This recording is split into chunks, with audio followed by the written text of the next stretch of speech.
Halo teman-teman pelajar, selamat datang di Podcast Education bersama Mikael Salim yang akan menemani kalian beberapa menit ke depan.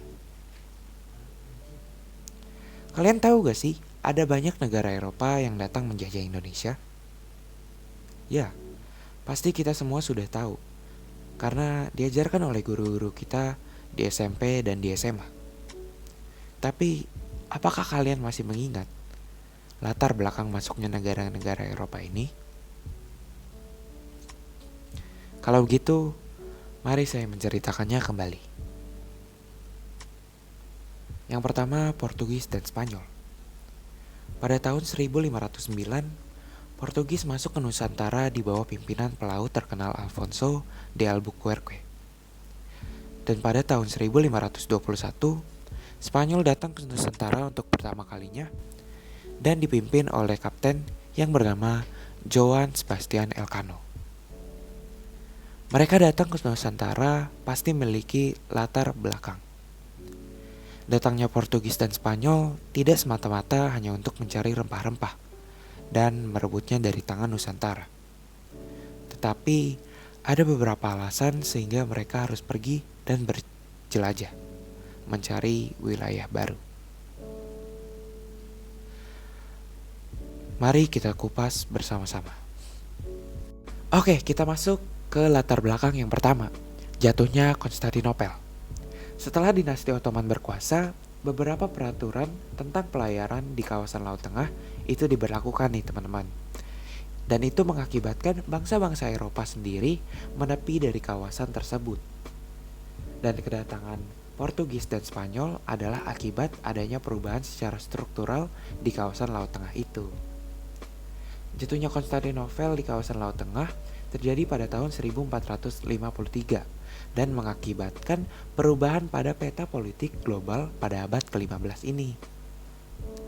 Nah, lalu ada terjadi penolakan penguasa baru di Laut Tengah atau dinasti Ottoman terhadap aktivitas barat di kawasan tersebut yang mendorong Portugis dan Spanyol untuk mencari daerah-daerah baru.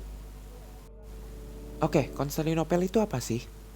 Nah, Konstantinopel ini merupakan ibu kota Kekaisaran Romawi Timur yang merupakan pelabuhan transit perdagangan antara Asia dan Eropa.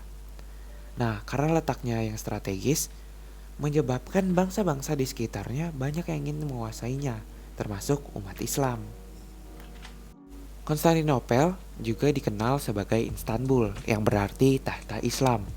Kondisi itu membuat pusat perdagangan rempah-rempah di Istanbul kebanyakan dikuasai oleh para pedagang Islam. Nah, jatuhnya Konstantinopel membuat kesulitan bagi bangsa-bangsa Eropa yang ada di sana, terutama pada bidang perdagangannya. Nah, hal itu juga mengancam kehidupan ekonomi orang-orang Eropa yang dari barat maupun dari timur, teman-teman. Oke, kita masuk ke latar belakang yang kedua, mencari wilayah baru. Jatuhnya Konstantinopel mendorong bangsa Eropa untuk mencari daerah penghasil barang-barang yang dibutuhkan, seperti rempah-rempah. Apalagi, negara bangsa-bangsa Eropa didukung oleh penemuan berbagai teknologi seperti kompas, teropong, dan peta. Penemuan teknologi tersebut mempermudah dalam penjelajahan samudra dan menemukan daerah-daerah yang baru. Bangsa yang mempelopori perjalanan tersebut adalah Portugis. Karena rakyat Portugis terbiasa berperang dengan Moor dan mempunyai pelabuhan-pelabuhan yang besar, teman-teman. Apalagi pada saat itu, Portugis memiliki angkatan laut modern dan kuat, mempunyai hubungan dagang dengan pelabuhan di Mediterranean dan negara-negara Eropa Utara. Nah, selanjutnya ada kaya akan rempah-rempah. Nah, kalian tahu kan, Indonesia itu sangat kaya akan rempah-rempahnya. Nah, rempah-rempah ini menjadi awal mula datangnya sejumlah bangsa-bangsa Eropa ke Nusantara itu sendiri. Kedatangan mereka berambisi untuk berburu dan menguasai rempah-rempah yang ada di Nusantara. Karena rempah-rempah yang dimiliki Indonesia sangat melimpah dan berada di berbagai wilayah di Nusantara itu. Nah, negara Indonesia bahkan menjadi komoditas dengan nilai jual yang tinggi atau bisa dibilang mahal, teman-teman. Banyak manfaat nih rempah-rempah tersebut. Bisa dijadikan pangan, bisa dijadikan pengobatan dan kesehatan dan macam-macam nih teman-teman. Yang kedua, Belanda.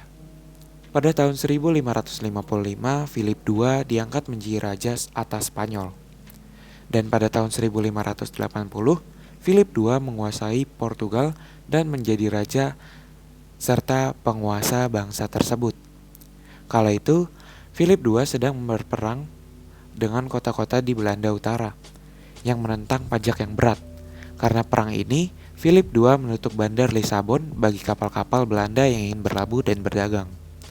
Tetapi, awal penutupan tersebut tidaklah efektif teman-teman. Karena pedagang Belanda tetap menemukan celah untuk mendapatkan pemasokan seperti rempah-rempah, porselen, teh, katun, dan lain-lainnya.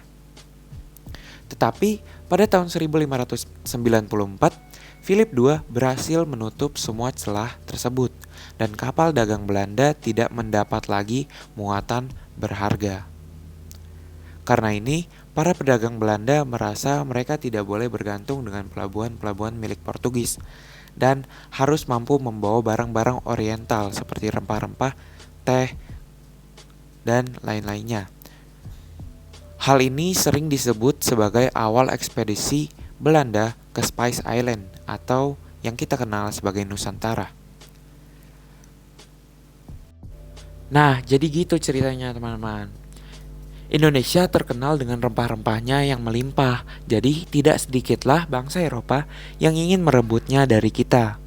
Tidak hanya bangsa Eropa teman-teman, banyak bangsa-bangsa dari benua lainnya yang juga ingin merebut rempah-rempah dari Indonesia.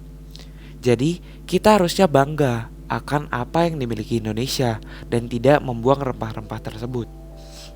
Dengan cara menjaga Indonesia, kita bisa lebih lagi memiliki rempah-rempah yang banyak dan menjadi komoditas yang lumayan terkenal di mancanegara. Oke teman-teman,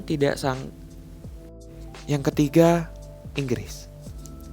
Inggris datang ke Indonesia pada tahun 1579 yang dipimpin oleh Francis Drake dan Thomas Cavendish.